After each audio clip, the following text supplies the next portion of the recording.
Voilà, effectivement, je crois que ça commence cette émission, hein. Je m'excuse, hein, bien comme tout le monde, on est sur son smartphone aujourd'hui. Donc moi, ce que je vous propose, c'est de le mettre de côté et puis simplement de nous suivre Télésaxon comme ça, à bien concentrer, parce qu'on a un programme qui j'espère, vous satisfera ce soir. Voilà. Donc je vous rappelle aussi que Télésaxon, ce sont des bénévoles qui font ces émissions. Alors il peut se passer des choses des fois très imprévues, comme ce soir, apparemment ça risque d'y arriver. Mais bon, on est à la bonne franquette, hein, donc voilà. Ce soir, votre traditionnel journal avec les différentes manifestations qui se sont passées durant ce mois-ci. On ira un petit peu du côté de l'église, on aura à boire et à manger apparemment. On se fera peur avec une certaine fête qui nous vient un petit peu d'Amérique. Et puis autrement, on continuera ensuite avec un petit peu de musique pour se détendre après ces frissons garantis. Euh, oui, après, il faut aussi se rappeler à l'ordre, hein. Donc, ce mois-ci, c'est un mois aussi où, en fait, chaque personne doit faire son petit acte citoyen. Justement, on va parler un petit peu de cette constituante où, en fait, il se passe beaucoup de choses, mais est-ce qu'on sait vraiment de quoi il s'agit? Donc, nous recevrons, pour ce faire, Romain, je crois que tout le monde le connaît, qui est quand même un expert en la matière. Oui, il essaiera de nous expliquer en long, en large, de quoi il en retourne. Ensuite, nous avons un invité. Alors, comment dire, il est tombé dans la marmite quand il était petit. Comme un certain Yann Lambiel, je pense qu'on connaît plus. Mais il s'agit donc de Léo Darbelay, et puis qui nous vient de Bagne. Et il va faire son bonhomme de chemin, et enfin, vous allez le découvrir tout à l'heure.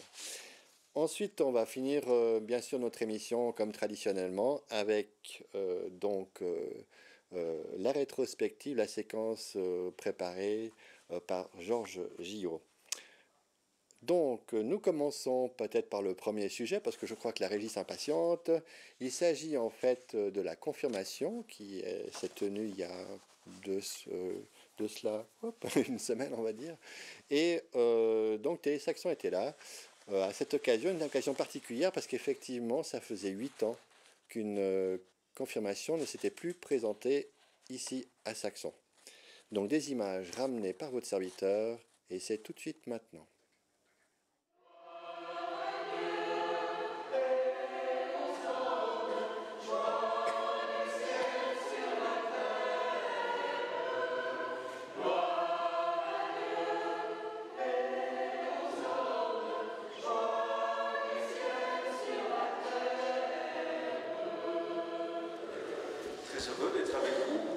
Cette confirmation, les confirmants ont bravé la pluie pour venir en procession avec le fanfare jusqu'ici. Mais ça tombe bien que cette goutte de pluie était longtemps attendue. Et puis c'est aussi un symbole de l'Esprit Saint, l'eau, avec le feu, avec le vent, avec le souffle. Tous ces symboles qui nous parlent de cet esprit de vie, cet esprit d'unité, de communion qui vous est donné aujourd'hui à vous, de façon nouvelle, de façon réelle, dans le sacrement de la confirmation. Vous étiez petit, bébé, à la naissance, et c'est tellement beau, les parents confient tout de suite un enfant à l'amour de Dieu. Vous n'aviez pas choisi d'être baptisé. Alors aujourd'hui, c'est vous qui choisissez, c'est vous qui confirmez. Ça, c'est la part de l'homme, dans le mot confirmation. On redit la foi dans laquelle on a été baptisé.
Voilà, alors pour ceux qui peut-être... non, je pars différemment, excuse-moi Patricia. Non, en fait, le week-end passé, c'est tenu en fait un premier repas de la diversité. En fait, effectivement, ici à Saxon, je ne sais plus combien de nationalités se trouvent sur la commune, mais je crois que c'est au-delà de 50. Et puis, justement, depuis le début de l'année de cette année, sauf erreur, a été mis en place une commission où en fait on essaye de faire vivre ensemble justement les différentes communautés qui habitent ici sur la commune de Saxon.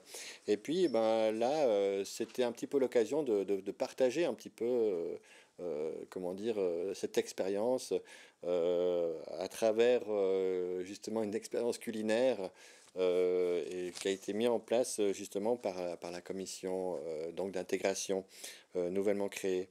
Et donc plusieurs personnes ont répondu présentes et puis en fait c'était l'occasion de passer une soirée sympa justement en pouvant déguster différents plats de tous les pays. Il paraît même qu'il y avait de la raclette, hein. Donc c'est dire si c'était diversifié. Des images ramenées par Patricia Vaudan.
Premier repas de la diversité qui a lieu sur la commune de Saxon. Juste un petit explicatif de ce qu'est l'intégration à Saxon depuis le 1er janvier 2017. C'est les ateliers d'éveil et les ateliers rencontres pour les gens de différentes cultures qui viennent sur la commune et surtout pour les enfants, pour les aider à apprendre la langue française parce que comme vous savez, pour s'intégrer, si on ne connaît pas la langue du pays, c'est un peu compliqué au niveau de l'école. Donc, sans perdre de temps, parce que comme on dit, comme le proverbe le dit très bien, les meilleurs discours sont les plus courts. Donc c'est avec plaisir ce soir que je vais passer la parole à Virginia, qui a géré le repas de la diversité avec Erendira. Et je profite aussi de remercier tous les membres de la commission intégration pour le job qu'ils font durant toute l'année, ainsi que les différentes nationalités qui nous font notre bonheur ce soir, surtout à moi. Donc on a la Syrie au fond, on a l'Irak, la Suisse, le Portugal, le Kosovo et on aura aussi le Japon, surtout pour la partie sucrée qui fait un grand plaisir à mes collègues du conseil, c'est-à-dire M. Alain Hugo et M. Gérard Viraire qui ont toujours aimé tout ce qui était pour accompagner le café. Voilà, alors Virginia, je te passe la parole. Merci beaucoup. Bravo.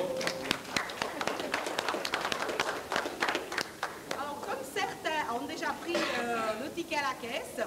Vous prenez le ticket, vous avez le droit de passer dans tous les stands pour goûter et à chaque stand c'est une fois. Par exemple, on a le Portugal qui a la soupe et la morue. Alors on a droit à prendre la soupe et la morue. Alors après pour le dessert, on a appelé ça le café gourmand. Vous revenez à la caisse, c'est 5 francs. Et vous pouvez goûter et boire le café, le thé, ce que vous désirez.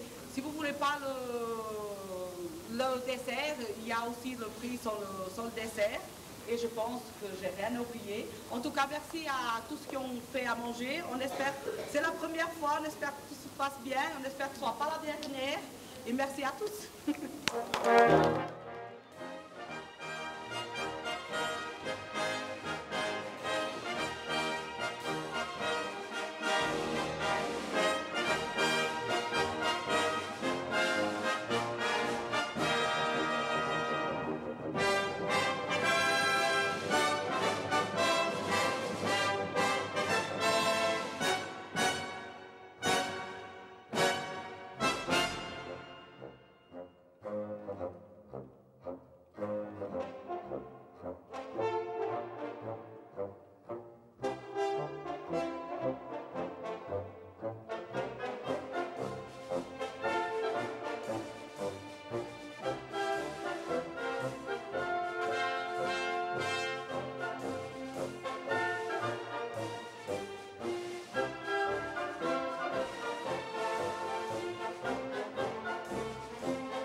Et maintenant, nous allons nous rendre à nouveau du côté du village pour des images tournées de nuit, en fait, qui peut-être vont faire peur à certains. En fait, il s'agit de la manifestation fête Halloween qui a été mise sur pied justement par comment dire, le groupe de jeux nouvellement créé sur Saxon qui va essayer d'animer en fait Saxon pour justement pour les jeunes. En fait, il y a beaucoup de choses qui se passent à Saxon, mais effectivement, peut-être les jeunes sont délaissés. Et maintenant, avec ce nouveau comité, ce nouveau groupe constitué, ben, il y a des choses qui vont se passer. Et puis, ben, voilà, l'occasion en tout cas était belle pour s'essayer à ce 31 octobre, justement, en se déguisant, en faisant peur un petit peu aux gens. Et donc, il s'agit en fait de Louis Arnold qui a bravé en fait comment dire les rues, et lui il n'avait pas peur, et donc il nous ramène ce reportage.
Parfaite télévision. Voilà, et nous sommes de retour sur ce plateau, effectivement, et je reçois mon premier invité, en fait, Romain Carupt.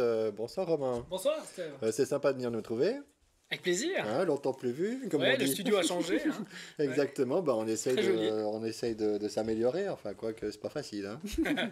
Mais oui, bah, justement, donc là, ce soir, on va parler un petit peu de cette constituante. En fait, un mot que tous les Valaisans ont maintenant apparemment sur les lèvres. Mais peut-être juste avant, en fait, vu ça fait un moment qu'on s'est un petit peu perdu de vue, qu'est-ce que tu deviens ? Alors, maintenant, je suis journaliste stagiaire au Nouvelliste depuis le 1er juillet. Et puis voilà, j'ai fini un bachelor en droit et je fais ce stage pendant 2 ans. Toujours passionnant ce métier de journaliste ? Toujours passionnant, oui. Beaucoup d'actualités au quotidien, mais effectivement c'est passionnant. On a à faire. Ouais, donc je pense effectivement ça c'est la chance d'avoir certains métiers qui sont très larges et puis tous les jours il y a quelque chose qui se passe. Puis c'est vrai que là l'information aujourd'hui, enfin voilà, il y en a. Il y a Donc, beaucoup d'informations, il faut trier avec les réseaux sociaux, il y a aussi quelques problèmes parce qu'il faut faire le tri dans l'information, vérifier beaucoup. Il y a beaucoup de sujets qu'on reçoit, on nous dit voilà, on a tel ou tel sujet, après on vérifie et en fait c'est faux, donc on ne peut pas traiter, mais ça fait partie du job. exactement. Ok, bah ce soir en tout cas, ben, c'est sympa de venir en fait nous parler justement de cette constituante parce qu'en fait ben, on a reçu beaucoup de choses, hein, des papiers. Je vais essayer de pas trop les montrer parce qu'après je veux pas favoriser des choses. Quoi que Ouais. il paraît que c'est, on va discuter tout à l'heure, c'est que, enfin voilà. Ici, en fait, j'ai reçu justement mes petits papiers pour aller voter. Donc, Oui. les choses fédérales, je crois qu'on se rappelle comment ça marche d'une fois à l'autre. Mais là, c'est vrai qu'il y a cette nouveauté avec ces petites feuilles roses. Donc, ça, on va en parler maintenant et puis surtout peut-être un peu plus approfondi tout à l'heure. Donc, justement, alors, première question, cette constituante, qu'est-ce que c'est? Alors la constituante, l'Assemblée constituante, c'est 130 citoyens, le même nombre que de députés au Grand Conseil, qui vont travailler pendant 4 ans pour créer une nouvelle constitution. C'est le peuple qui en a décidé, hein, il y a quelques mois. Il y avait cette possibilité de réviser ou non de manière totale la constitution et de choisir si c'était au Grand Conseil ou justement à une assemblée constituante de citoyens et de politiciens spécialement élus pour cet exercice. Et puis le peuple a choisi cette solution-là. Voilà. Mais alors, oui, alors on comprend, c'est des gens qui vont se mettre ensemble, ils vont parler, discuter, mais discuter de quoi? Alors ils vont discuter des orientations politiques à donner qui vont ensuite influencer les lois. Parce que pour des questions précises, il faut des lois. Ça, c'est le Grand Conseil qui va les créer comme aujourd'hui. Mais voilà, l'inspiration de ces lois viendra de la Constitution, donc sur certains thèmes, de certaines orientations, mais aussi des questions très peu très pratique entre guillemets pour le monde politique qui parle pas forcément aux citoyens, mais les questions de découpage électoral, de district, de rôle des préfets, d'autonomie communale, ça figure aussi dans cette constitution. Mais ça, c'est un travail que les députés ne pouvaient pas faire eux-mêmes. C'est un travail que les députés auraient pu faire. C'est d'ailleurs ce que plaidaient le PDC et l'UDC. Certains autres invoquaient le fait que ça aurait pris trop de temps, que le Grand Conseil a déjà beaucoup de travail, comme on veut des miliciens, des gens qui ne sont pas professionnels de la politique. Ils n'auraient pas eu le temps de faire en parallèle cet exercice qui devrait durer 4 ans et coûter 4 millions environ. D'accord. Bon, après, voilà, c'est toujours une histoire de sous, mais après, donc justement, le fait que ça vienne d'un mouvement citoyen, qu'est-ce qu'il peut y avoir comme chose, comme perspective différente ou... Ouais, alors c'est la grande surprise, effectivement, c'est la grande inconnue plutôt, on verra. Il y a effectivement un acte citoyen qui est parti. Il y a une liste, appel citoyen, des partis politiques disaient finalement ce sera des politiciens qui s'y retrouveront. Le président du PDC avait utilisé l'expression de Grand Conseil bis, mais on voit maintenant que ce ne sera pas le cas. Enfin, on verra les candidats qui seront élus, mais les partis ont vraiment joué le jeu. Il n'y a pas que des politiciens sur leur liste, et puis d'ailleurs, beaucoup de partis politiques n'ont pas donné leur nom à leur liste, mais y ont rajouté le terme citoyen avec des formulations différentes. Mais ça fait qu'il pourrait quand même avoir plusieurs non-politiciens qui seront élus le 25 novembre. Oui, bon, on a vu aussi qu'il y avait beaucoup qui est quand même estampillé une étiquette. Bon, après, on sait que c'est une philosophie qu'on peut défendre. C'est vrai que c'est tous des gens qu'on ne connaît pas spécialement. Hein, il y a 665 candidats à peu près, à 10 près, je ne sais plus le chiffre exactement, mais ça fait beaucoup de monde, 540 et quelques aussi dans le Valais francophone. Voilà. Comment tu vois un petit peu ce mouvement en fait? Il y a un engouement en tout cas qu'on voit, on a l'impression qu'on est en élection communale presque. Ouais, vous me l'avez dit tout à l'heure à Saxon, moi j'habite pas Saxon, vous avez dit il y a beaucoup d'affiches, etc. Alors c'est vrai qu'il y a des affiches, je sais pas après l'engouement de la population, c'est vrai que c'est une question qu'on se pose chaque 2 jours aux Nouvellistes. Est-ce que les gens sont intéressés par ça? Comment arriver à intéresser? Est-ce qu'il faut parler des thèmes? Est-ce qu'il faut présenter les candidats? On peut pas présenter tous les candidats, on essaie de faire des débats, mais de quoi en parler? On sait pas s'il y a vraiment cet engouement à 15 jours de la votation, de l'élection. Donc un engouement des candidats en tout cas. Ça c'est clair. Ça, c'est clair. Ça, c'est net. Mais effectivement, c'est intéressant. Vous avez essayé un petit peu de sonder la population Alors, le sondage de la population, pas par un micro-trottoir directement, mais chaque journaliste, et on est une cinquantaine d'équivalents plein temps nouvellistes, on essaye de parler dans nos réseaux, et puis on a des expériences diverses sur cet intérêt de la population. Il faut dire que la population a voulu de cette révision de la Constitution, et l'a voulu par une assemblée constituante, donc logiquement, elle devrait s'intéresser à ce thème. Bon, en tout cas, ça colore pas mal ce mois de novembre. Oui. Hein. Donc voilà. Justement, combien parce qu'on parle du district de Martigny, ça se vote par district. Effectivement. Hein. Et justement, comment se présente un petit peu ce paysage Alors, les électeurs du district de Martigny ont le choix parmi 89 candidats, et dans ces 89 candidats, ils peuvent choisir 17 noms. Alors, ils ne sont pas obligés de prendre que des Saxonnins, évidemment, pour les habitants de Saxon. Ils peuvent prendre dans le reste du district, il y a 10 candidats de Saxon. Et puis, sur le matériel de vote qui est arrivé dans vos boîtes aux lettres, eh bien, il y a la possibilité d'effectivement choisir 17 noms. Alors, pour ce faire, il y a deux manières, quoi. Dans le fond, soit on prend une liste blanche et on rajoute jusqu'à 17 noms, en puisant dans n'importe quel parti politique. Et puis, si l'on a malgré tout une préférence pour un certain parti politique, on peut noter le nom de ce parti politique sur le haut de la liste. Je vais vous épargner les calculs très compliqués qui sont faits là derrière pour attribuer des nombres de suffrages au parti, mais enfin voilà, si vous vous sentez plutôt libéral-radical, eh bien vous écrivez valeur libéral-radical en haut de votre liste blanche. C'est la première possibilité. La deuxième, si vous avez vraiment plus d'acquaintance avec un parti politique, eh bien vous prenez sa liste, et puis alors là, soit vous n'y apportez aucune modification, soit vous rajoutez des noms, si la liste ne comporte pas 17 noms, mais globalement les listes sont plutôt pleines. Si vous voulez malgré tout, sur cette liste de partis, ajouter un candidat d'une autre liste, et puis qu'elle est pleine, et bien vous pouvez tracer un candidat pour lui substituer un autre nom. Et chose importante, contrairement aux élections fédérales, vous ne pouvez pas cumuler. Si vous adorez un candidat, parce que c'est votre meilleur ami ou il fait partie de votre famille, vous ne pouvez malheureusement pas cumuler son nom. D'accord, effectivement, les listes sont assez... Elles sont assez bien fournies. Oui, ouais. Exactement. Bon, ce qui est bien, elles sont bien fichues parce qu'effectivement, on a le nom des personnes. Bon, on a vu aussi quand tout le monde a reçu des petits papillons avec justement les visages, parce que c'est vrai que des fois, les noms ne nous disent pas grand-chose. Oui. Et puis, on a la fonction qu'ils ont bien voulu... communiquer, tout à fait. Voilà, et puis, après, le lieu où ils résident. Donc, c'est vrai que, en général, dans ce genre de votation, c'est vrai qu'on privilégie un petit peu les gens qu'on connaît parce qu'il faut se rattraper à quelque chose. Maintenant, c'est vrai que après, comme tu dis, il y a des valeurs qu'on peut peut-être défendre, et puis voilà, il faut c'est un petit peu les tendances vers lesquelles on veut aller, justement. C'est vrai qu'on m'a dit, ouais, le fait que c'est quand même citoyen hors parti, en fait, parce qu'après, quand les gens vont se réunir, ce sera une espèce de melting pot de personnes. Et là, du coup, les étiquettes, elles seront un petit peu effacées, en fait. Et puis, ce sera des gens qui travailleront un petit peu comme pour... en fait, non je sais pas, dans un monde idéal, effectivement, mais c'est plutôt en Suisse la caractéristique de l'exécutif d'oublier ces couleurs politiques, hein, et encore que ça dépend des communes et des cantons. Ouais. Mais le législatif, normalement, donne quand même lieu à des luttes partisanes, au fond, puisque si les gens ont choisi des libéraux qui ont une vision libérale de l'économie, ou qui ont choisi des socialistes qui ont une vision plus protectionniste, État-providence, pour être très schématique et caricatural, eh bien ces personnes-là ont un mandat entre guillemets de leur électeur et doivent se battre pour leurs convictions. Donc oui, consensus, il faudra trouver. Surtout que le grand risque, c'est que le texte soit refusé à la fin, que cette assemblée constituante travaille 4 ans pour rien.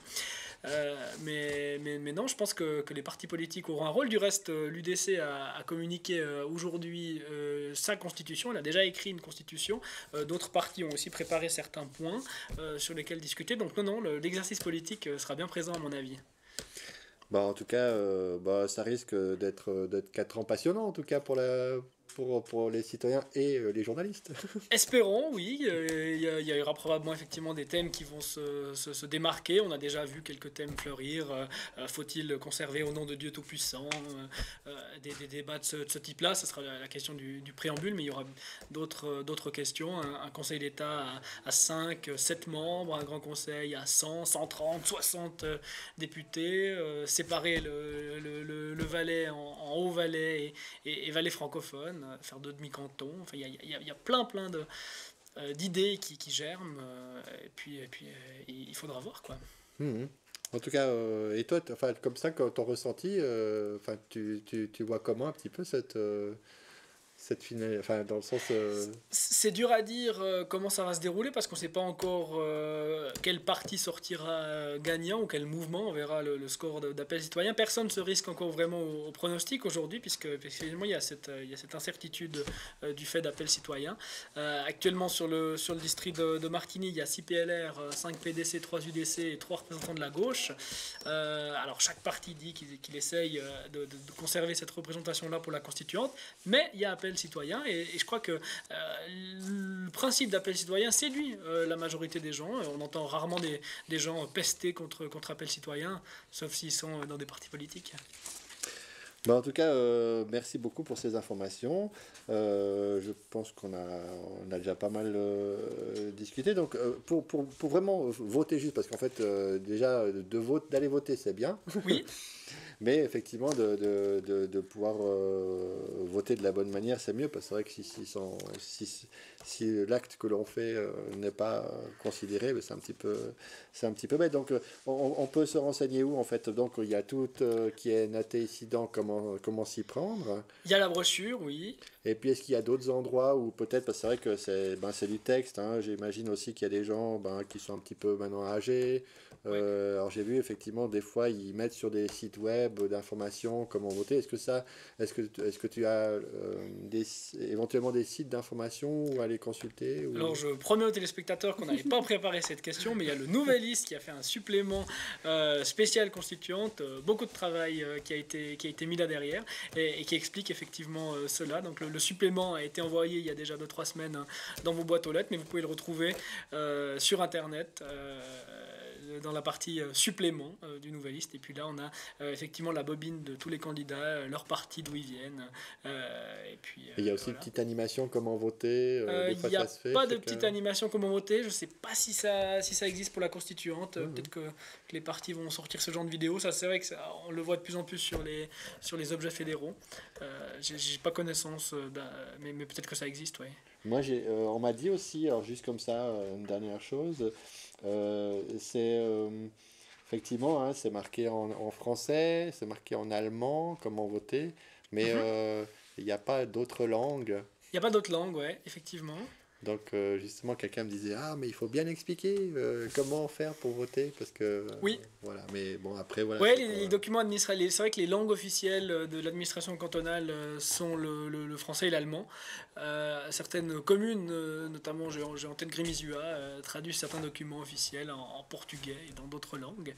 Oui, c'est peut-être une idée pour la constituante. Certains diront qu'il faut ajouter d'autres langues, et puis d'autres diront que les étrangers n'ont qu'à apprendre la langue officielle. Enfin, ce sera un peu c'est ce qui pourrait venir dans les discussions. Ouais, très bien. Écoute, en tout cas, ouais, donc voilà. En tout cas, il faut qu'on reste informé. Donc, je rappelle, vous avez jusqu'à la fin du mois, c'est jusqu'au 25 novembre. Le 25 novembre, voilà. Ouais. Donc, par correspondance, quelques jours avant, bien signer la feuille. Et puis, sinon, vous rendre aux urnes. Eh ben, très bien. En tout cas, j'espère que les gens vont faire le pas. Hein. Comme j'ai dit, on a la chance quand même d'être dans une démocratie où oui. en fait on peut dire ce qu'on veut. Et puis là, c'est un projet en tout cas. Alors, on ne sait pas tout de ce qu'on vote en soi, mais je pense que ça mérite de comment dire, de mettre un jour un petit peu tout cette matière législative, et puis ça fera partie un petit peu de notre futur et vers quoi on va vivre. C'est vrai qu'il y a beaucoup de questions de société, je pense qu'ils sont mis à l'intérieur, et puis c'est possible. voilà, on voit que la société évolue, et voilà, Ouais, moi je trouve que en tout cas, au début, je m'intéressais pas trop à cet objet, et puis je me dis, ben ouais, ouais, il faut le faire, voilà. Donc, tu m'as motivé, en tout cas, à aller voter. D'accord, très bien. Est-ce qu'il y a d'autres choses que tu veux rajouter? Ou bien si je crois qu'on a bien fait le tour, mais si tu... Non, j'ai l'impression qu'on a été complet. Magnifique. Et en tout cas, je te remercie encore, Romain, d'être venu sur notre plateau. La télé, ça te manque pas trop? Voilà, Joker. Non, non, je sais, hein. Toi, tu étais parti pour plutôt Ah, moi faire c'est de la radio. radio, Ouais, hein. c'est la Ça, c'est radio. ton... Ben voilà, quand on a une Puis passion... Télésaxon également. Mais Voilà. sinon, c'est plutôt la radio. Ouais. Non, mais c'est vrai que quand on a une passion, ben voilà, si on raisonne pour ça, et puis... Eh ben, c'est très bien. En tout cas, on te souhaite de continuer dans ta passion, dans ton métier passion. Et puis, ben Belle voilà, expression. si de temps en temps, la porte est toujours ouverte. En tout Avec cas, on te plaisir. remercie encore d'avoir répondu aussi rapidement et puis de nous expliquer un petit peu plus sur cette chose qui nous semblait un petit peu opaque. C'était un plaisir. J'espère qu'on aura été clair. Ok, alors nous allons continuer notre émission avec un petit peu maintenant de culture, hein. Donc nous sommes rendus à Ried, à la Vidandée, où en fait Théodore Monet recevait d'autres amis pour une deuxième soirée justement organisée par la Vidandée. Et puis ben, nous on a profité avec Télésaxon de faire un petit exercice régie live. Et donc voilà un petit peu un extrait de ce que nous avons fait là-bas.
Oui, toujours sur son téléphone. C'est incroyable quand même. Non, en fait, c'est parce que je viens de recevoir une information. Effectivement, donc il s'agit justement pour faire suite à, à l'espace, enfin, à ce concert de Théodore Monet.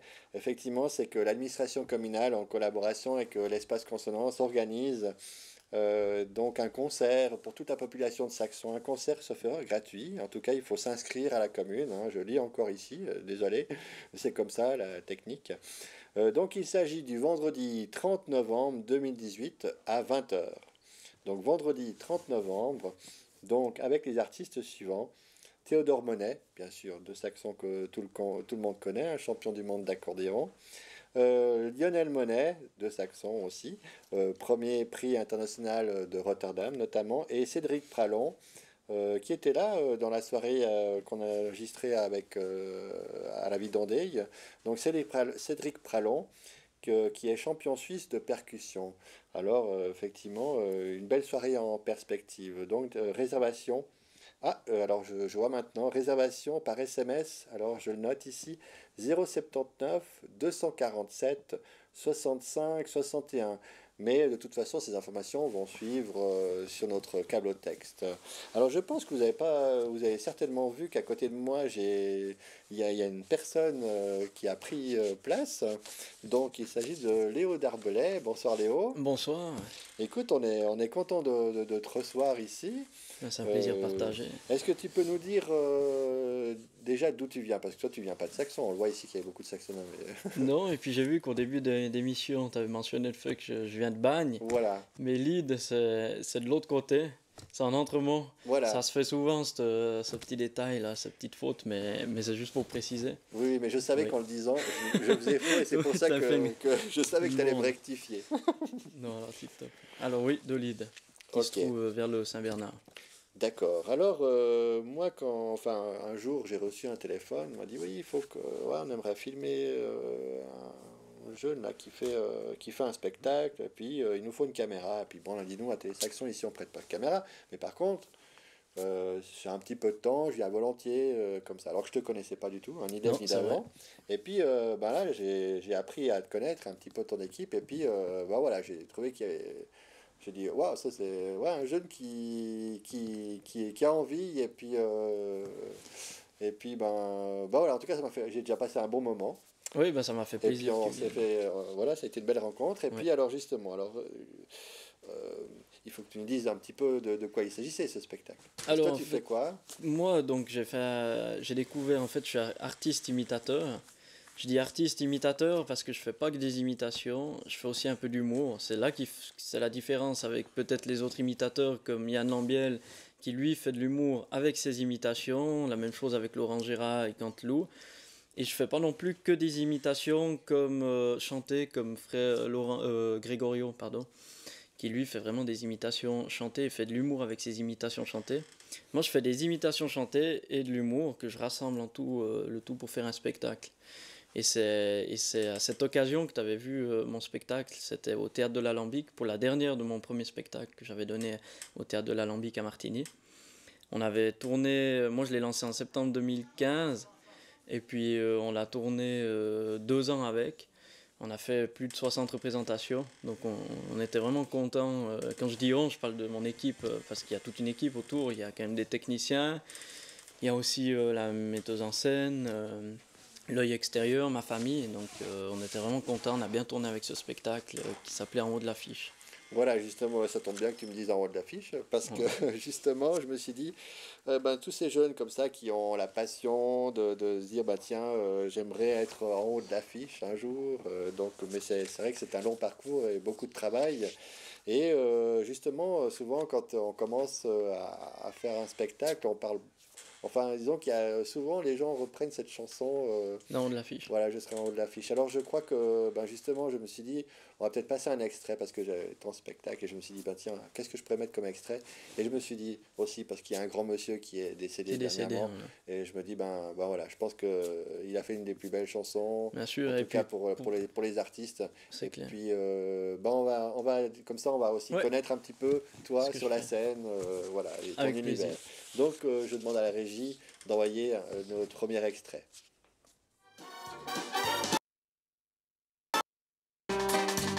j'ai quitté ma province, bien décidé d'empoigner la vie, le cœur léger et le bagage mince. J'étais certain de conquérir Paris. Chez le tailleur le plus chic, j'ai fait faire ce complet bleu qui était du dernier cri. Les photos, les chansons et les orchestrations ont eu raison de mes économies. Je me voyais déjà en haut de l'affiche, en 10 fois plus grand que n'importe qui, mon nom s'étalait. Je me voyais déjà adulé riche, signant mes photos aux admirateurs qui se bousculaient. J'étais le plus grand des grands fantaisistes, faisant un succès si fort que les gens m'acclamaient debout. Je me voyais déjà cherchant dans ma liste celle qui le soir pouvait par faveur se pendre à mon cou. Voilà, donc on vient de voir un extrait de ton spectacle. Alors on va apprendre aussi un petit peu comment tu respires la scène. Oui. Mais justement, Charles Aznavour, pour toi, c'est quoi? Pour moi, c'est une légende. C'est une légende. Moi, j'ai toujours admiré ce chanteur. J'ai appris à le connaître par ma maman, parce que c'était le chanteur préféré de ma maman. Et puis, en fait, quand j'ai fait mon cycle d'orientation à Orsières, et alors là, on a un professeur qui s'appelle Yuri Silian. J'en parle maintenant parce que c'est devenu mon œil extérieur par la suite. Yuri Silian qui écrit chaque année une pièce pour les troisièmes du cycle. Et puis, il m'avait donné le rôle principal. Et il m'avait fait chanter cette chanson en haut de l'affiche. Et j'ai trouvé qu'elle me collait assez bien à la peau. Enfin, ce que je ressentais, ce que j'avais envie de démontrer au public. Du coup, c'est comme ça que tout a commencé. C'est avec cette chanson que j'ai commencé à écrire mon premier spectacle. C'était avec en haut de l'affiche. Et puis oui, Aznavour, c'est une légende. Eh bien, c'est marrant parce que il y a une semaine, là, je suis tombé sur une photo parce que Aznavour avait habité en Valais, où il a homologué ses plaques, donc ses voitures avec des plaques valaisannes. Et j'ai été pour changer mon numéro de plaque pour pouvoir reprendre quelque chose d'Aznavour, entre guillemets, et qui me coûte pas trop cher non plus. D'accord. Aznavour, pour un imitateur, est-ce que c'est un passage obligé? Passage obligé. Je pense qu'il n'y a pas de chanteur qu'on peut dire qu'il y a un passage obligé. Par contre, il y a beaucoup d'imitateurs qui le font parce que c'est une voix quand même assez particulière et assez, en tout cas moi pour ma part, qui était assez facile à trouver, à avoir. Parce que pas toutes les voix sont au même niveau. Par exemple, un Johnny Hallyday, c'est très rare qu'un imitateur arrive à vraiment bien faire Johnny Hallyday. Renaud, c'est un peu plus facile, on le voit souvent. Raphaël Caravane, celui qui chante Caravane, c'est aussi un peu plus facile, on l'a beaucoup vu. Par contre, d'autres chanteurs sont beaucoup plus durs ou ont une voix qui se rapproche de beaucoup d'autres. Du coup, c'est ça qui est un peu. Et toi, au niveau de ta voix, comment tu l'as trouvée en fait? Alors, moi, ça a commencé avec Claude François, comme Yann Lambiel, alors que je ne connaissais pas Yann Lambiel à ce moment-là. Ça a commencé, j'avais 8 ans, j'étais dans un bistrot du village. Et puis à la radio, dans ce bistrot, passait une chanson de Claude François. Puis j'ai demandé à ma maman qui était le chanteur qui chantait cette chanson. Elle m'a répondu Claude François. Alors le Noël suivant, elle m'a offert mon premier CD. J'ai jamais reçu de CD. C'était les plus grands succès de Claude François. Alors j'ai commencé à l'écouter en boucle. Et puis c'était marrant parce que je demandais à ma soeur, parce que je connaissais pas Internet, c'était pas autant développé non plus. Et puis je demandais à ma soeur de mettre pause et puis je recopiais les paroles. Puis j'avais envie de lui ressembler. J'avais envie de parler comme lui, de chanter comme lui, de bouger comme lui, sans l'avoir forcément déjà vu sur scène. Mais je sentais cette énergie et sans savoir, je faisais ma première imitation. Ouais, et puis après, d'autres voix, mes parents m'ont encouragé à trouver d'autres voix. Et puis d'autres voix sont entrées naturellement dans mon répertoire, comme Brassens, Renaud et Raphaël. C'est un gros travail justement de préparer ses voix, de trouver ses voix et d'essayer de l'approprier. Au début, pas, parce que en fait, je me suis rendu compte que j'ai trouvé les voix plus faciles au début. Après, c'était pas toujours juste, parce que j'avais encore pas tout à fait muet.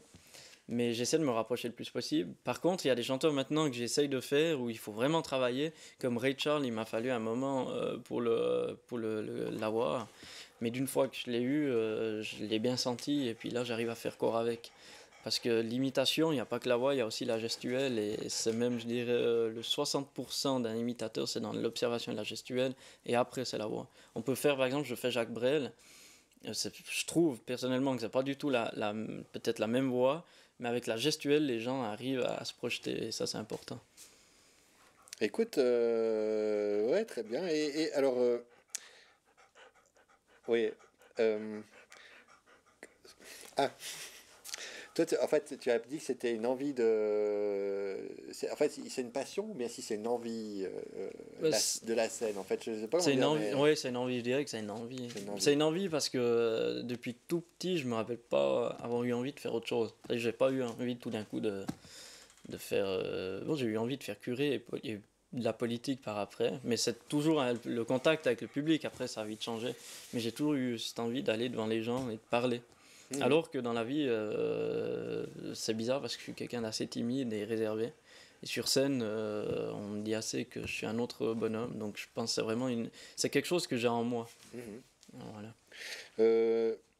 Si je te dis Yann Lambiel, Oui, je qu'est-ce connais. que tu... Oui, Je- j'imagine. Ben, Yann Ambiel, c'est le premier imitateur suisse, c'est le premier, moi je dirais même humoriste. Ça a été un des plus grands, il n'y en a pas eu beaucoup avec lui. Quand il a démarré, l'imitation ici, c'était quelque chose qu'on ne connaissait pas, à part en France, avec le Luron, avec Gérard, Sébastien. Patrick Sébastien, c'est d'ailleurs lui qui lui a donné envie à Yann donc, de faire des imitations. Et puis Yann, c'est un enfant du pays, donc ça fait encore plus plaisir. Et puis moi, c'est quelqu'un que j'admire beaucoup. J'admire sa façon d'imiter les gens parler, parce que moi, c'est du coup quelque chose que je ne fais pas pour l'instant et que j'ai essayé, mais que je trouve que ça ne me convient pas. Et puis c'est quelqu'un d'humainement superbe, vraiment un chic type.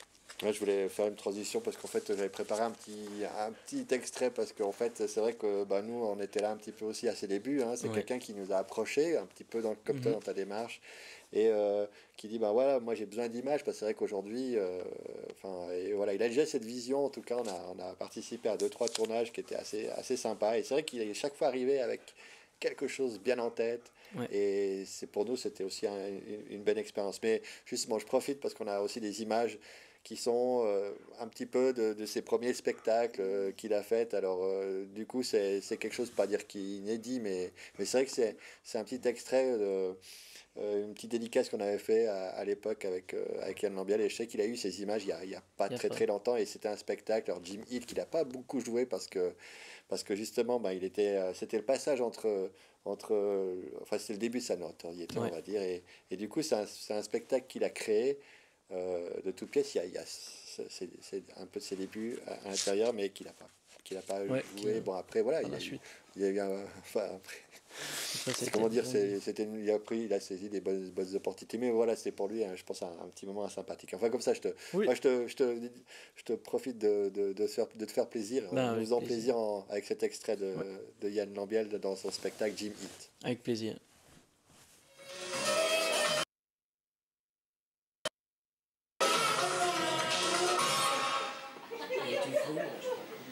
Oh, Rich. Oui, Brooke. Rich, Oui, Brooke. tu sais que je t'aime, Rich, que j'aime l'amour que nous formons quand on s'aime. Oui, Brooke. Rich, Oui, Brooke.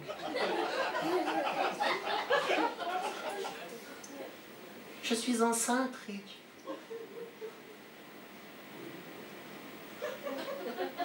Mais qui est le père, Brooke? Toi ou ton père? Mais si papa est le père, ce sera terrible pour maman. Mais enfin, pourquoi elle qui est déjà maman ne veut-elle pas devenir grand-mère en laissant son fils devenir le papa de l'enfant qui est peut-être de son père, alors que ton frère serait plus heureux d'être l'oncle du petit-fils de son père plutôt que le grand frère de l'enfant que son père aurait fait à la femme qui aime son fils? Tu m'en mêles, Brooke. Mais ce que tu ne sais pas, c'est que...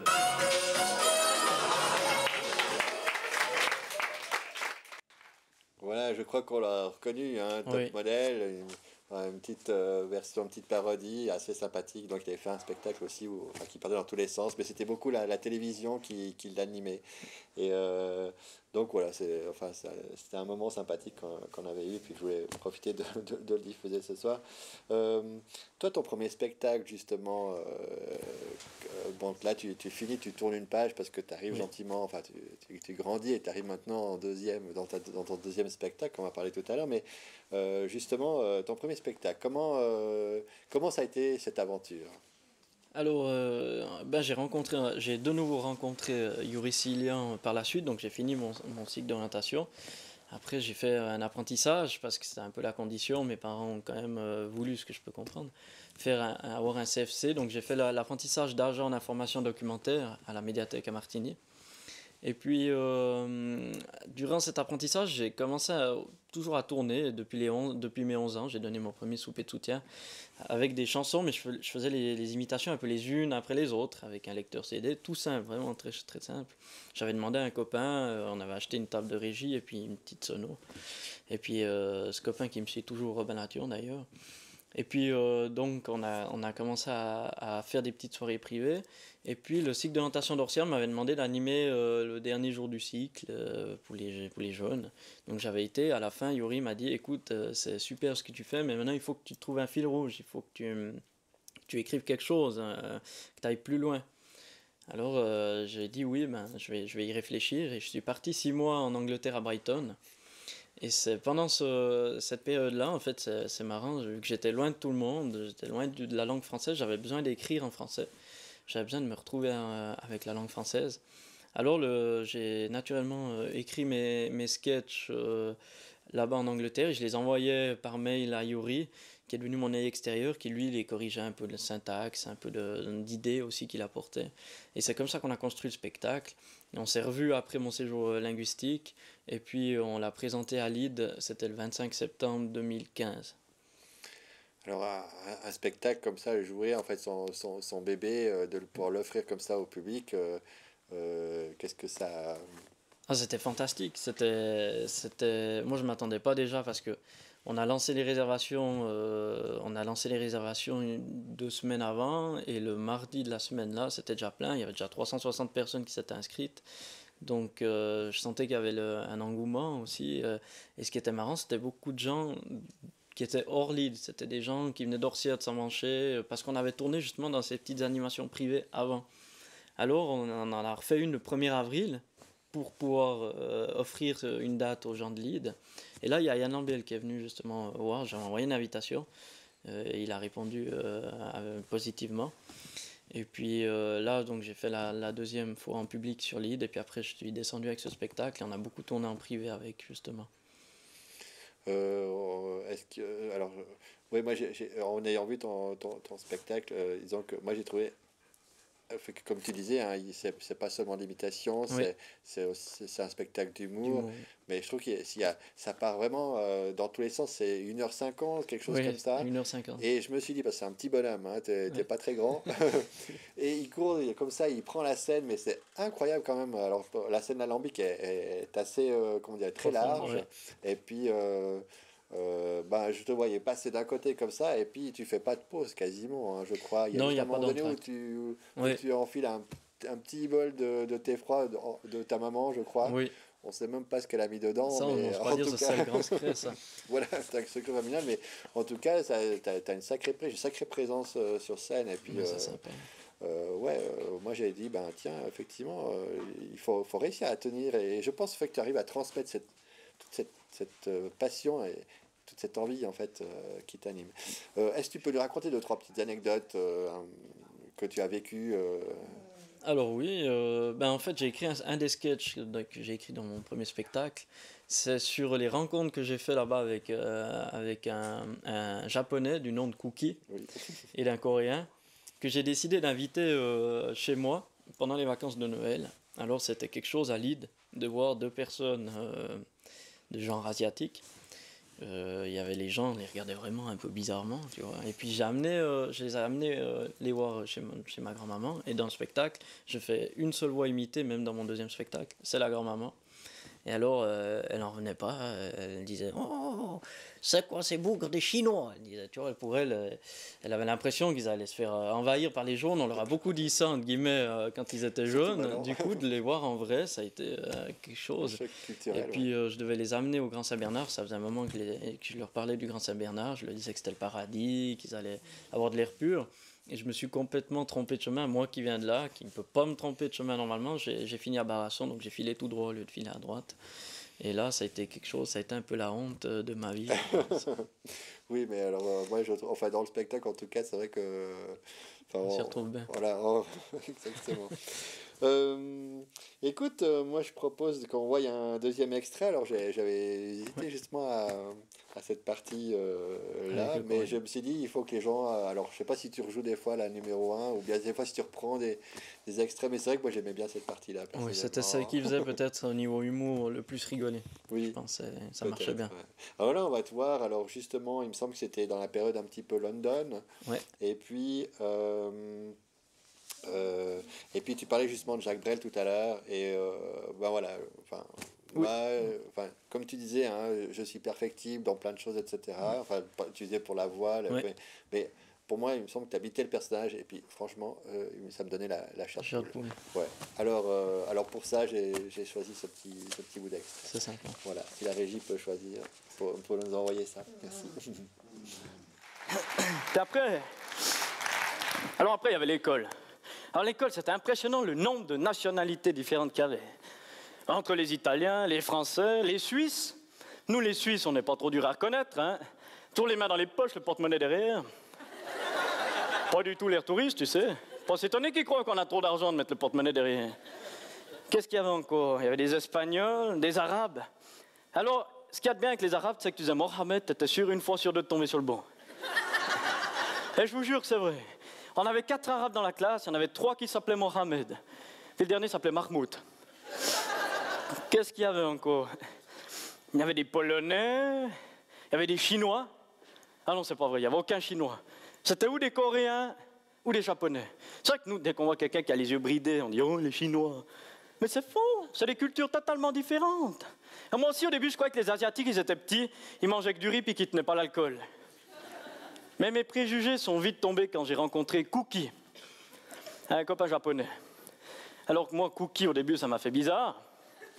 Étant donné que c'était le nom du chien de mon voisin, j'ai l'habitude de faire « Viens, Cookie, viens, Cookie ». Puis on finit par s'habituer.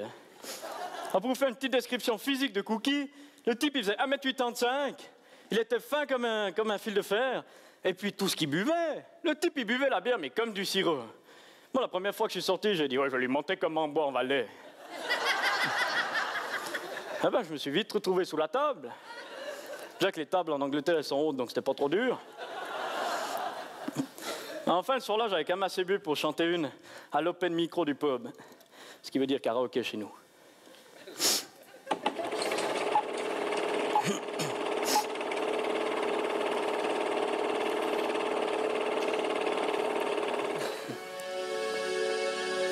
Dans le port d'Amsterdam, il y a des marins qui chantent, les rêves qui les hantent, au large d'Amsterdam.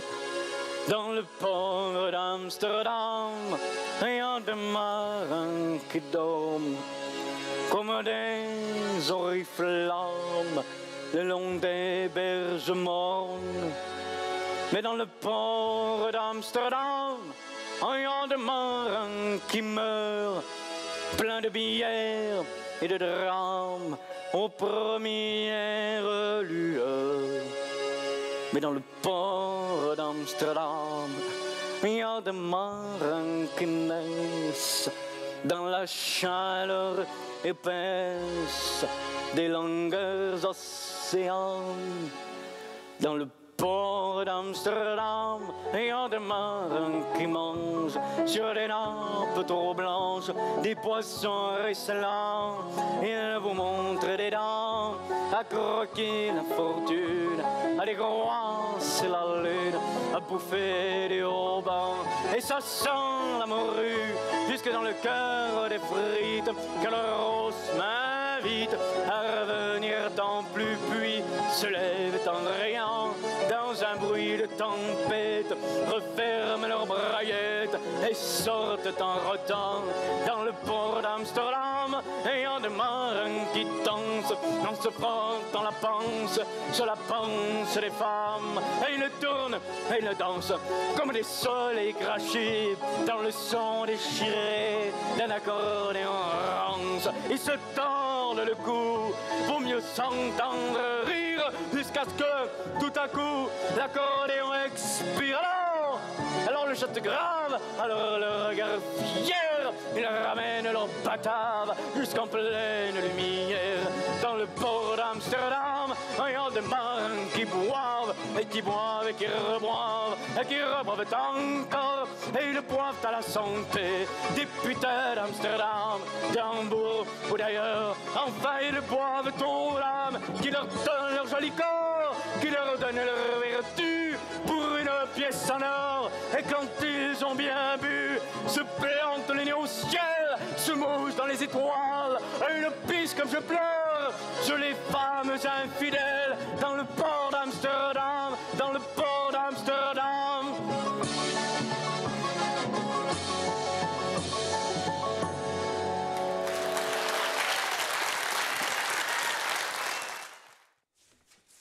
Et voilà, donc je suis toujours en compagnie de Léo Darbelay, donc il s'appelle Léo Darbelay, et je pense qu'on n'a pas fini de l'entendre, en tout cas. Donc là, c'était ton premier spectacle, hein, Oui. donc effectivement, où tu parles un petit peu de manière autobiographique Oui, plutôt. oui, c'est exactement ça. Et puis, effectivement, c'est 1h50 d'imitation, d'humour, danse, ouais. de danse. Enfin, t'es vraiment un showman. Ben, c'est ce que j'aime. Je trouvais pas vraiment de nom qui arrivait à me qualifier parce que je suis pas vraiment qu'un imitateur, à proprement dit parler. Pas non plus un humoriste. Et j'ai trouvé pour mon deuxième spectacle, c'est là-dessus aussi que j'étais parti, avec ma recherche de ce que j'étais, ce que je suis. Et j'ai trouvé fantaisiste. Parce que fantaisiste, c'est un imitateur, c'est un humoriste et c'est un peu un danseur. Du coup, c'est le nom qui me convient. Je suis fantaisiste. D'accord. Ah, moi j'aurais dit un petit peu Monsieur Dynamite. Je crois que c'est Gilbert Bécaud qui se faisait surnommer comme ça. C'est marrant parce que la Gazette de la région de Martigny m'a surnommé dans le premier article qu'ils ont fait Monsieur Millevolt aussi, comme il le surnommait. Ouais. Voilà. Écoute, moi c'est pas usurpé, hein. En tout cas, ça je peux te dire. Donc là, donc ton premier spectacle, ouais, si jamais les gens veulent peut-être, il y a la possibilité de retrouver ça. Oui. Enfin, on fera sur un petit peu, enfin on va le dire tout à l'heure, un petit peu pour des gens qui aimeraient peut-être te voir sur scène plutôt qu'à la télévision. Bien sûr. Maintenant, donc là, tu avances dans ton parcours et tu arrives sur ton deuxième spectacle, en fait, qui est sorti il y a relativement proche, c'est ça? Oui, ouais, je l'ai sorti le 14 et 15 septembre. D'accord. C'est marrant, presque 3 ans pile après le dernier, le premier spectacle. Parce que j'avais besoin de recréer. On a fait 60 représentations, plus de 60 représentations entre le Valais, Fribourg, Vaud et Genève avec le premier. Donc j'avais besoin aussi de sortir autre chose. Et puis à un moment donné, j'ai dit il faut que j'écrive un deuxième. Et puis en me disant ça, j'arriverais vraiment pas à me mettre dedans. J'ai mis longtemps à me mettre dedans. J'ai voulu tourner avec mon premier spectacle jusqu'au dernier moment. Donc j'ai tourné jusqu'en juin, la dernière date qu'on a fait. Du coup, j'avais de la peine à me projeter sur le deuxième. C'était un petit peu l'erreur que j'avais faite, que je ne referais pas peut-être à ce moment-là. Et puis, donc j'ai effectué l'écriture, je dirais vraiment en 2-3 mois. Où c'était Yuri Silian qui a repris la relecture du spectacle. Et puis il me disait, lui, il avait tendance à me dire je trouve que c'est bien, mais il faut avancer parce que je me suis fixé une date. Je m'étais fixé déjà, j'avais réservé à la commune, il fallait que j'avance. Et j'ai écrit vraiment tout au dernier moment, entre guillemets. L'équipe technique a été super parce qu'elle a bien suivi derrière. On a loué pour l'occasion, la commune de Bourg-Saint-Pierre nous ont prêté gentiment leur salle polyvalente pour qu'on puisse créer le spectacle, ce qu'on n'avait pas fait avec le premier. Là, on a pu vraiment créer, prendre du temps. Et le dernier vendredi, avant le spectacle, j'ai écrit mon dernier sketch. Donc, c'est pour dire, j'ai écrit la fin vraiment au tout dernier moment. Et puis, donc, je suis parti un peu sur autre chose. J'avais envie je devais donner un titre en fait à ce spectacle. J'arrivais pas. Et puis dans une interview, il y a quelqu'un qui m'a dit, ce serait bien que tu puisses donner un titre, comme ça nous fait l'exclusivité, et puis on puisse le noter. Alors du coup, j'ai réfléchi pendant un moment, puis j'ai dit, bon, ben, point de vue. Ce point de vue, c'est bien, ça fait un peu le sens à l'observation, parce que je voulais partir sur ce deuxième spectacle en disant quel point commun il y a entre un imitateur et un humoriste, vu que je suis sur ces deux pôles. Réponse, l'observation. Un humoriste, il observe toujours ce qui se passe, les situations cocasses, il s'en inspire. Un imitateur, lui, va beaucoup observer les chanteurs, les mimiques, le bon geste. Alors je suis parti là-dessus, alors point de vue. Et puis j'ai construit mon observatoire. Il y a un écran dans ce nouveau spectacle. Je joue aussi avec l'image et la vidéo. Difficulté supplémentaire. Voilà, exactement. J'avais envie d'apporter un peu de modernité dans ce nouveau spectacle. Et donc j'ai créé un décor d'observatoire. J'ouvre les portes de mon observatoire pour que les gens puissent comprendre un peu comment je fonctionne. Et tout au long du spectacle, ils vont voir à travers les sketchs, à travers les imitations, qu'est-ce qui m'a permis d'arriver justement à me trouver, à m'identifier en tant qu'artiste, en tant que fantaisiste justement. Et je rajouterais qu'à Lille, quand j'ai lancé ces 2 soirées, j'ai eu l'honneur d'inviter, et qu'il a accepté d'ailleurs, Théodore Monet, qui est venu jouer avec moi, qui m'a accompagné, non pas à l'accordéon, mais au piano. Il joue aussi magnifiquement bien du piano. Ouais, tout à fait. Et ça a été un des grands moments du spectacle. Ok, ah oui, donc ça je sais même pas, tu vois, donc du coup le lien, tac. On s'est connus au Casino de Saxon. Ouais, ok. Et puis le feeling, il une s'est soirée tout de suite cabaret, c'est ça Ouais, et d'accord. voilà, entre 2 jolies filles. Et puis le feeling, il s'est tout de suite fait. Il est jeune, on se ressemble un peu. Du coup, on s'est dit, je me suis dit, pourquoi pas collaborer avec. J'avais envie un peu de musique live, parce que moi, je travaille que sur du karaoké, forcément, pour l'instant. Et j'avais envie qu'il vienne. Lui aussi, ça lui permet aussi de faire autre chose, de pouvoir accompagner un artiste, et qu'on soit vraiment 2 jeunes artistes, qu'on se complète un peu.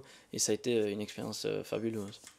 Et donc, un accueil, j'imagine. Je veux dire, comment tu as perçu? Parce que c'est vrai que si tu as un premier spectacle, voilà, ça fonctionne bien, etc. Le deuxième, c'est toujours, il faut comment dire, il faut arriver derrière. Ouais. C'était très dur. Alors, je suis quelqu'un qui stresse pas beaucoup. Avant les 5 premières minutes, avant d'entrer sur scène, là oui, peut-être un peu plus. Mais je suis quelqu'un qui est assez cool. Mes parents sont beaucoup plus stressés par contre. Mais du coup, cette fois-là, la première et même la deuxième, j'étais vraiment stressé parce que j'avais le souci d'être à la hauteur. Et comme j'ai écrit tout un peu au dernier moment, j'avais pas le recul nécessaire pour savoir si c'était bien, s'il y avait un sens, si le fil rouge, ça jouait. Parce que mon équipe technique, quand on crée, ils écoutent pas vraiment, ils prennent de notes, donc j'ai pas leur avis, il est pas très, voilà, il est pas. Et donc du coup ça a été très dur pour moi, c'était plus l'attente qui était dure. Après le stress, j'ai essayé de le gérer et puis comme on peut, mais la première en plus j'avais un public entre guillemets de malade, j'ai eu un accueil juste déjà avant l'ouverture du rideau, donc c'était superbe pour l'ambiance, mais pour moi ça m'a mis 2 fois plus de trac parce que si tu arrives avec quelque chose qui va pas et que tu as un accueil pareil, c'est la catastrophe. Mais tout s'est bien passé. D'accord. Est-ce que tu peux nous faire, je dis pas de jouer un sketch, mais simplement de nous donner peut-être un indice ou 2 sur qu'est-ce qu'on pourrait rencontrer dans ce... Alors, donc ça part sur l'observation, ça c'est le thème. Et puis, j'ai essayé de mettre en avant... Ma grand-maman est pas mal mise en avant aussi, parce que c'est un personnage qui est attachant. Oui, il y a beaucoup de gens qui le font, par François Sylvain, qui l'avait fait, beaucoup de grand-mères. Jean-Louis Drault, voilà, exactement. Et puis, moi, j'ai voulu mettre aussi en avant un personnage de grand-mère. J'ai ma grand-maman, là, qui c'est super bien, parce qu'avec elle, je l'emmène promener, je m'en occupe. Enfin, on est très proches, du coup, je l'emmène promener à un endroit, à un autre. À la limite, j'enclenche l'enregistreur vocal et puis à la fin de la journée, j'écoute et j'ai la moitié du spectacle qui est fait, donc c'est fabuleux.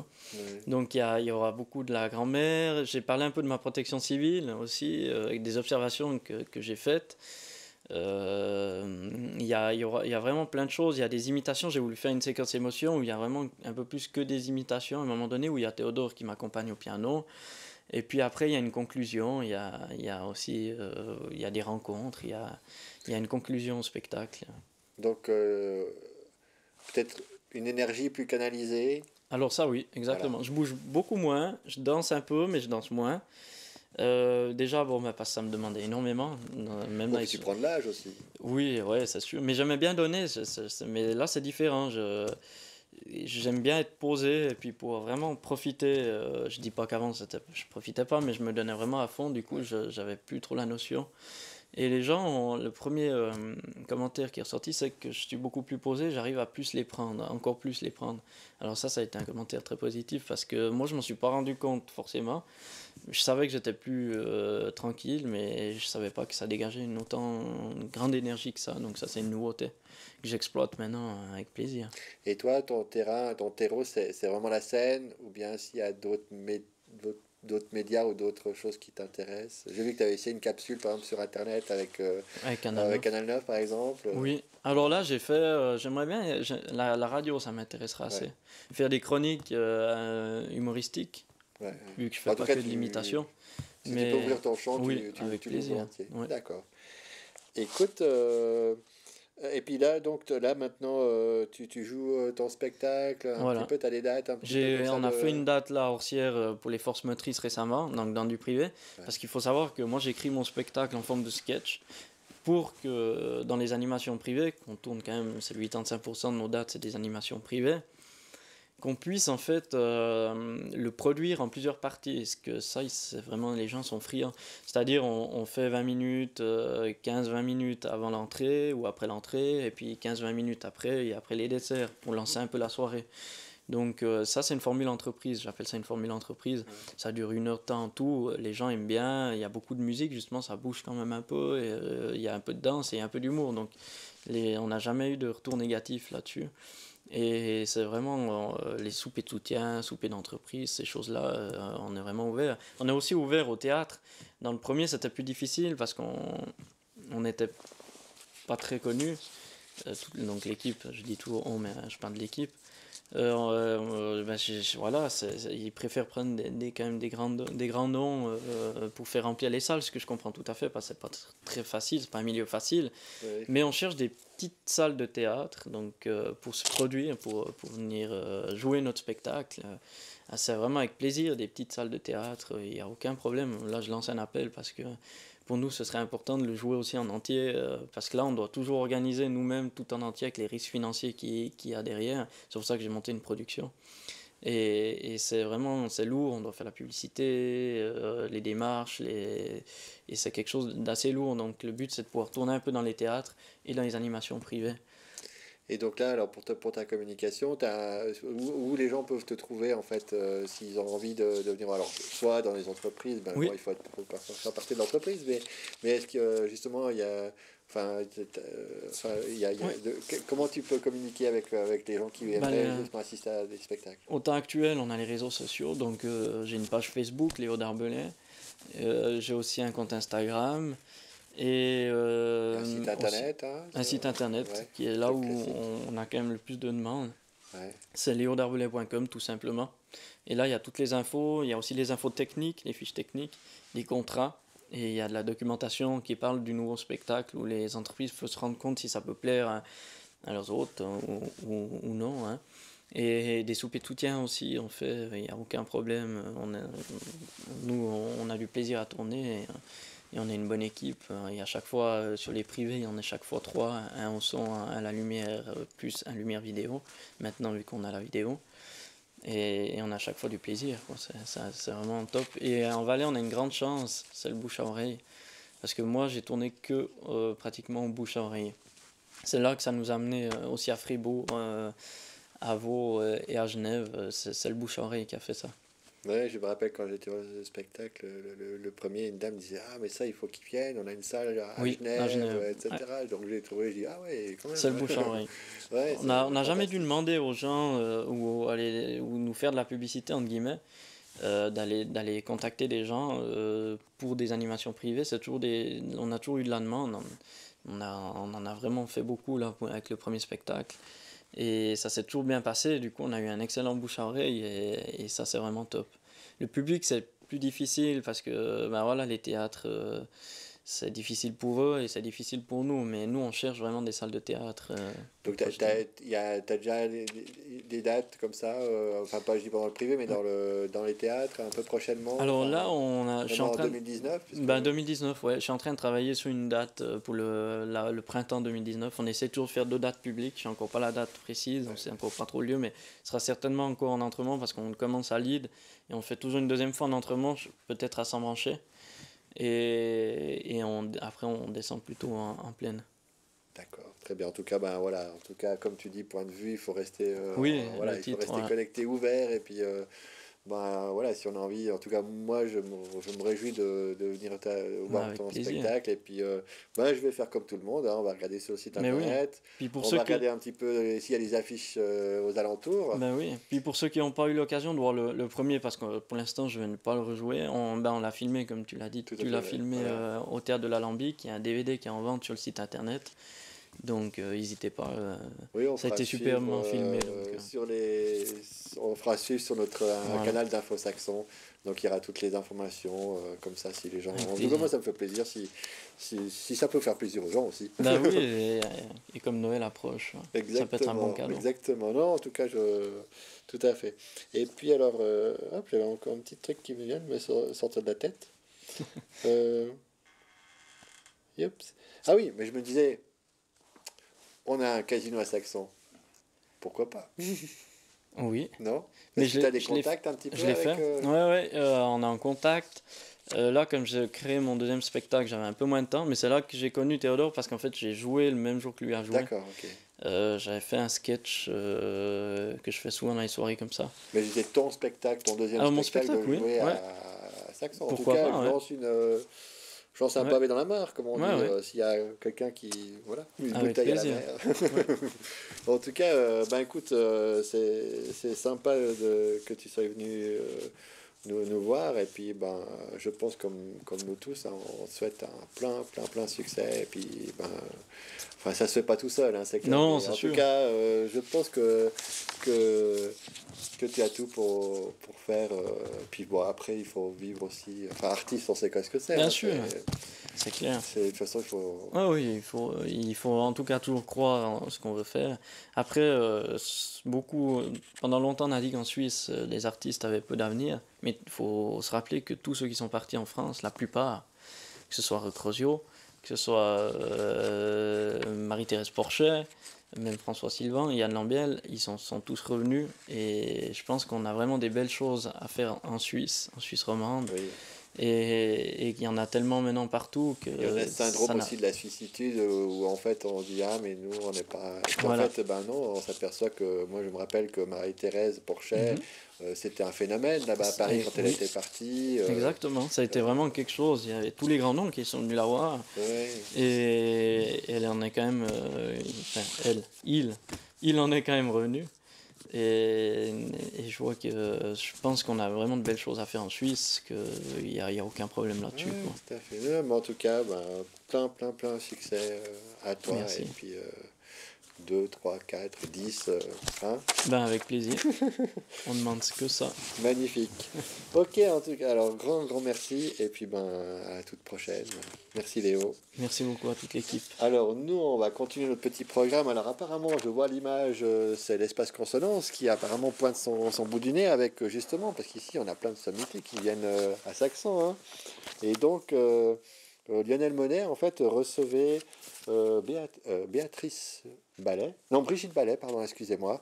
Grande soprano en fait qui alors il me semble qu'elle a ses origines ici en Valais, mais elle tourne à travers le monde entier. Et puis là elle est venue alors avec son nouveau choix musical, c'est la Winterreise en fait de Schubert.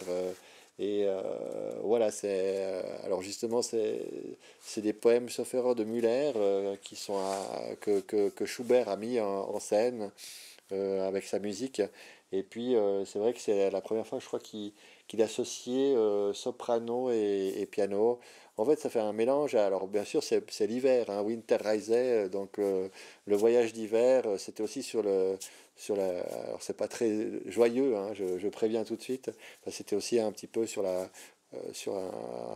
Schubert arrivait un petit peu en fin de vie, donc voilà, c'était un petit peu ce voyage, un petit peu. Je me dis, ben, comme là c'est l'automne maintenant et qu'on va un petit peu vers des temps un peu plus froids, ben voilà, donc je vous propose le Winterreise de Brigitte Balaise.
Ils sont lancés à séquence rétro.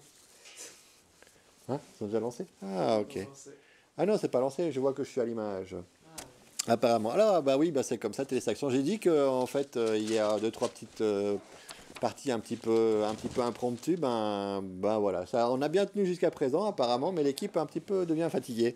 Donc, juste pour finir, hein, donc comme on était un petit peu dans la culture, avec l'espace consonance, donc je rappelle, hein, le 30 novembre, le concert organisé par la commune qui invite la population donc à l'espace consonance avec donc Lionel Monet, Théodore Monet et puis Cédric Pralon. Il s'appelle pas Cédric Monet, il s'appelle Cédric Pralon. Ensuite, je propose alors encore, alors c'est vrai que je parle souvent de ce qui se passe au musée, mais bon, s'il se passe des choses au musée, ben, il faut en parler. Donc ici, nous avons la nuit du musée, en fait, le 10 novembre qui vient. Et donc là, il y a, donc, pour ceux qui n'ont pas encore visité la nouvelle exposition ou le musée lui-même, ben, il est ouvert à partir de 18 h avec une visite guidée. Nous avons ensuite à 19 h une conférence de Jean-Christophe Moret sur la tour de Saxon. Voilà, donc je pense que pour tous ceux qui se posent des fois des questions sur d'où on vient ici à Saxon, ben, je pense qu'il y a des réponses, en tout cas qu'on pourra trouver. Hein. Une conférence que nous avions diffusée notamment donc de Montangiro sur les bains de Saxon. Ça fera une transition pour tout à l'heure, ce sera bien. Et puis je vois à la fin, ben, bien sûr, on termine par un petit apéritif, alors pourquoi pas. Donc en tout cas, voilà, je vous invite le 10 novembre. Ici, j'ai reçu aussi de la part des 3 chœurs mixtes de Saxon la Lyre, donc pour fêter les 35 ans de carrière de la directrice Patricia Montangiro-Croza. Donc il y a 3 dates où en fait le chant, enfin il y a un concert qui est donné. Et puis en fait, la troisième date, ça se passera donc à Saxon, à l'église catholique. Et c'est le dimanche 18 novembre à 17h, si jamais entrée libre. Après, chapeau à la sortie, certainement. Donc voilà. J'ai pas la suite de mon agenda, mais bon, de toute façon, si vous voulez rester informé et connecté, il suffit de regarder Info Saxon, hein, donc c'est la remise à jour tous les lundis, où vous avez toutes les informations qui se passent dans la commune pour la semaine et voire le mois. Rappelez aussi par exemple que ce week-end, ce samedi, il y a un match de foot de deuxième ligue, sauf erreur, 19h j'imagine apparemment, mais comme j'ai dit, il faut consulter. Si jamais donc en fait vous aviez trouvé intéressant notre invité et puis vous dites tiens, ce serait intéressant d'aller le voir, où on va mettre des informations sur notre journal à l'écran, et puis comme aussi la possibilité d'acheter des DVD en fait, donc vous pouvez le faire aussi via son site internet, ou je pense simplement par téléphone, donc les coordonnées suivront sur notre texte à l'écran. Alors pour finir, j'ai ma petite fiche dernière ici, donc nous avons notre séquence rétro faite par Georges Gillot, donc il s'agit d'une séquence justement sur les bains de Saillon. Alors on avait eu la conférence la semaine passée, le mois dernier, avec sur l'histoire du casino et des bains, et puis là on retrouve un petit peu le bout de l'histoire, hein, donc c'est un bout d'histoire disparu de notre patrimoine que nous vous présentons. Donc ça sort de nos archives, ça a été enregistré en 1996, et il s'agit donc en fait de la destruction du grand hôtel des Bains. Donc voilà, tout a une vie, on va dire, et donc je vous propose ces images, et pour ma part je termine ici, et puis je vous donne rendez-vous au mois prochain. Alors en tout cas vous êtes les bienvenus, et on aura plaisir à vous faire plaisir par le biais de notre caméra et du petit écran. Donc la séquence rétro sur les bains, la démolition des bains, c'est maintenant et tout de suite. Bonne soirée et au mois prochain.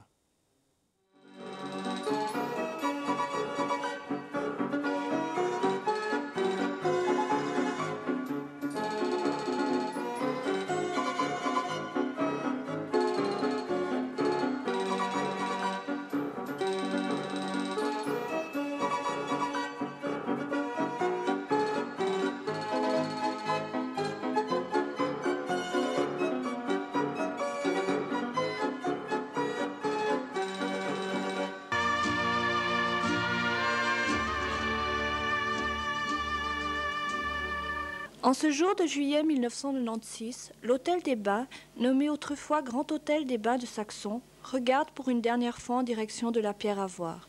Il est âgé de 154 ans et son dernier jour est arrivé. C'est sans doute un des lieux les plus mythiques de Saxon qui s'apprête à disparaître.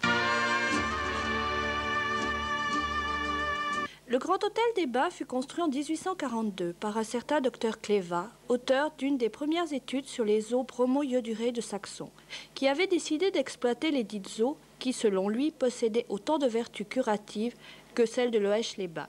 Mais ce dernier ne concrétisa pas tous ses espoirs. L'hôtel fut ensuite racheté en 1848 par le commandant Gaspard de Sépibus. Ce dernier acquit aussi la concession de jeu qui accompagnait le permis d'exploitation des eaux. Toutefois, il n'en fit pas usage. Il fallut attendre 1852 pour voir le destin de notre grand hôtel prendre une tournure inespérée. Cette année-là, un certain Joseph Fama se porta acquéreur des bains, de l'hôtel et de la concession de jeu. Devenu le complément indispensable du casino de Saxon, construit à cette époque, l'hôtel des Bains fut agrandi en 1852 et 1860, année où il retrouva sa forme définitive. Il abrita de nombreux voyageurs, curistes, joueurs venus des quatre coins de l'Europe. Cette heureuse période dura 25 ans.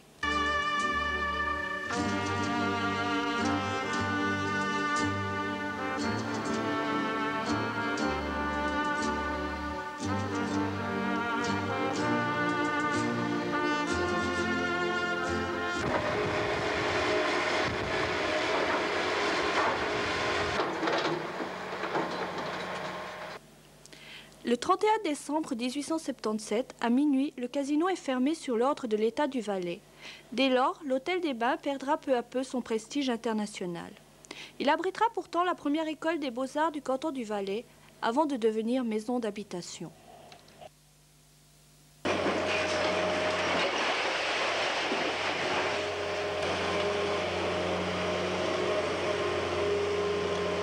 Malheureusement, le Grand Hôtel des Bains ne fut jamais restauré. Pour cette raison, il tomba peu à peu à ruine et devient plus qu'insalubre, ce qui rendra sa démolition nécessaire en juillet 1996.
Les matériaux ont été triés afin de pouvoir déterminer s'il existait une possibilité de les recycler. Ainsi, le bois en bon état sera réutilisé pour de nouvelles constructions, tandis que le bois usagé servira comme bois de chauffage. Les parties métalliques, pour leur part, seront fondues puis réutilisées pour diverses constructions.